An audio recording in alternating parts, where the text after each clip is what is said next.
Jadi ini cerita paman aku, cerita paman aku yang 2 bulan yang lalu. Jadi paman aku ini kerja sebagai seorang supir di sebuah gudang di Sukabumi. Nah, jadinya pas saat itu gerimis malam, itu hawa terasa begitu lumayan dingin. Pulang dari pasar induk Kramat Jati, Jakarta, mata paman saya sedikit ngantuk padahal baru jam 7 malam kan. Jadi ponsel paman saya itu berbunyi. Terus ada pesan tuh, katanya, "Sep, malam ini juga kamu berangkat ke gudang sendirian aja ya," katanya. "Nah, kamu angkut kalsium buat ke toko," kayak bawa pokoknya bawa-bawa barang ekspedisi gitu, kayak yang kan dia bawa barang-barang ekspedisi ya. Nah, jadinya pada saat itu paman saya itu dia lagi minum kopi. Jadi dia habis minum kopi, dia langsung pergi ke tempat tujuan. Ya, pergi ke gudang itulah. Kira-kira jam setengah 10 lah kalau nggak salah. Jadi jam setengah 10 itu dia udah sampai di lokasi. Jam 11 malam orang-orang di situ udah ada ya, kayak supir-supir lainnya juga. Orang tuh udah selesai memuat barang yang untuk mau dikirimkan gitu, kayak barang ekspedisi yang tadi itu. Jadi orang tuh juga langsung pulang, tinggal paman saya sendiri tuh di gudang dan semua kunci itu dititipkan ke paman saya. Jadi seperti itu.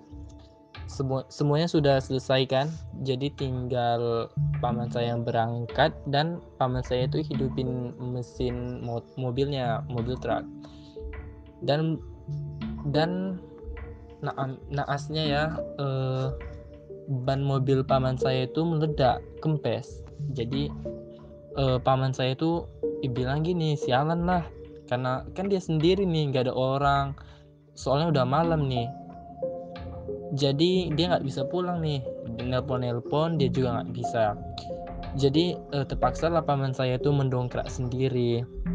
Tiba-tiba pas saat di kamar mandi kan paman saya pergi ke kamar mandi nih, ada dia dengar kayak dia langsung paman saya bilang, "Astagfirullahaladzim, masa iya ada yang mandi jam segini, kerja udah pada pulang."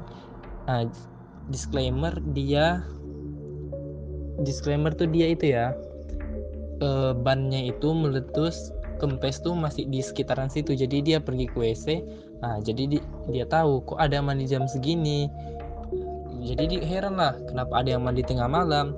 Nah, selesai ngedongkrak, terus di kolong-kolong baut ban kayak ada mata yang melihat gitu, kayak dia tuh melihat sosok yang mukanya hancur, badannya gosong, dan lidahnya menuju mata melotot dan ngucur dari matanya kayak jidat bolong.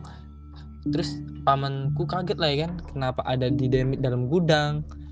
Jadi paman saya di situ pertamanya ada rasa takut ya, khawatir, juga ngeri-ngeri sengeri-ngerinya. Ya soalnya dia kayak pertama-tama lihat hantu gitu. Jadi makhluk yang saya lihat tuh kayak dia melayang-melayang, terus dia dekatin paman saya tuh, kayak seolah-olah seperti kayak dia mau minta tolong gitu sama paman saya. Jadi mending terus dia kayak mau memberitahukan sesuatu, entah itu apa ya, paman saya juga nggak tahu ya kan. Jadi paman saya itu kayak gemeteran, terus dia kayaknya jantungnya berdetak gitu, kayak dia keringat keringat dingin lah keluar banyak gitu keringatnya.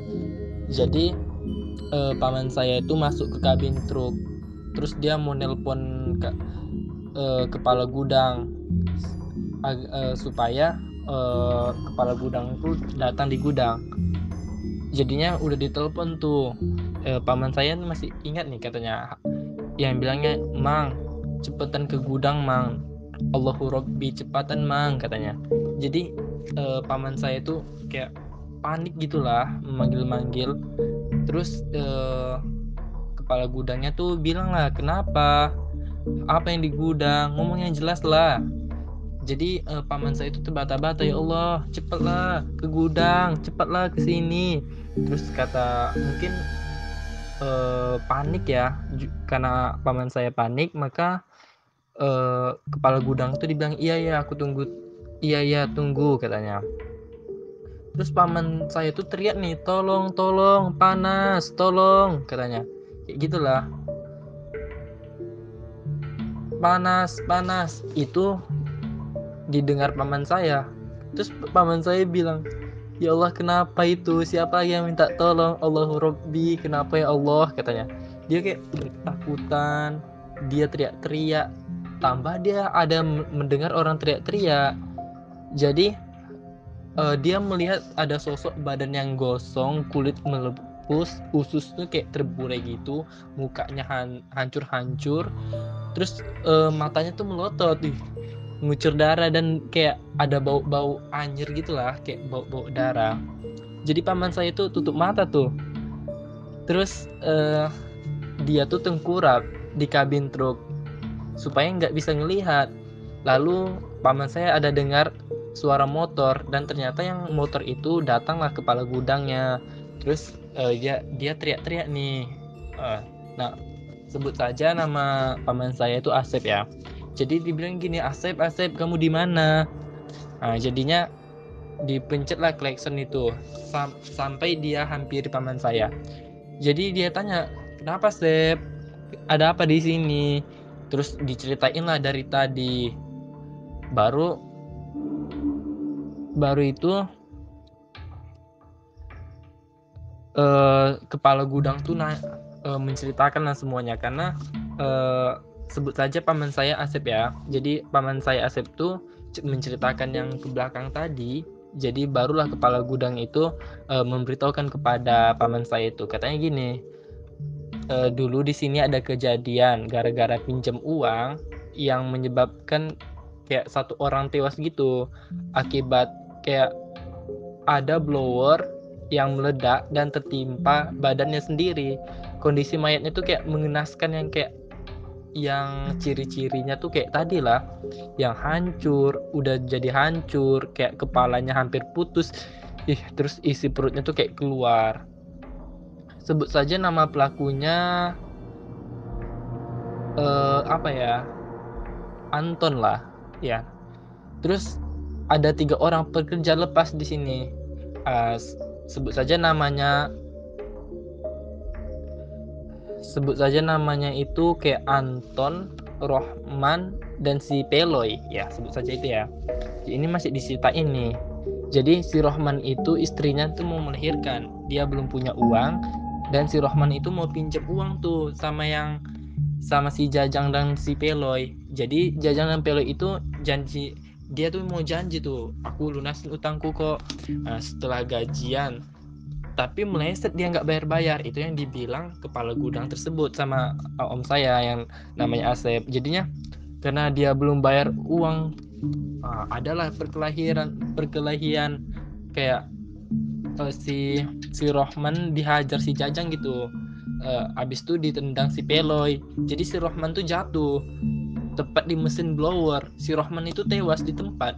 Jadi bapak yang meninggal yang hancur-hancur tuh, dia tewas di tempat karena kena mesin blower itu, karena mesin blowernya itu meledak, tertimpa. Nah sekarang itu ya abis itu si Jajang sama si Peloy itu dia sekarang sih udah lagi diproses sekarang. Semenjak kejadian itulah semenjak kejadian itu baru kepala gudang itu memberitahukan kepada paman saya banyak yang kayak gini seperti paman saya. Baru dibilangnya, kamu Sep di sini tengah malam termasuk berani banget, katanya. Tahu nggak, kuliah angkut begitu beras mereka langsung pada pulang. Jadi kuliah angkut tuh kebanyakan karena udah tahu ceritanya, jadi cepet-cepet pulang. Orang tuh nggak mau ninggalin kawanin gitu. Jadi paman saya juga nggak tahu ya, karena paman saya baru kerja sekitar 6 bulanan di sini, jadi nggak tahu dia. Jadi abis itu udah ceritain, paman saya ganti ban. Setelah selesai, paman saya pergilah ke tujuan itu. Dan emang itu benar-benar seram ya. Itu merupakan pengalaman paman saya yang menurutnya tuh kayak, wah, itu pengalaman yang pertama kali melihat sosok arwah gitu. Terima kasih.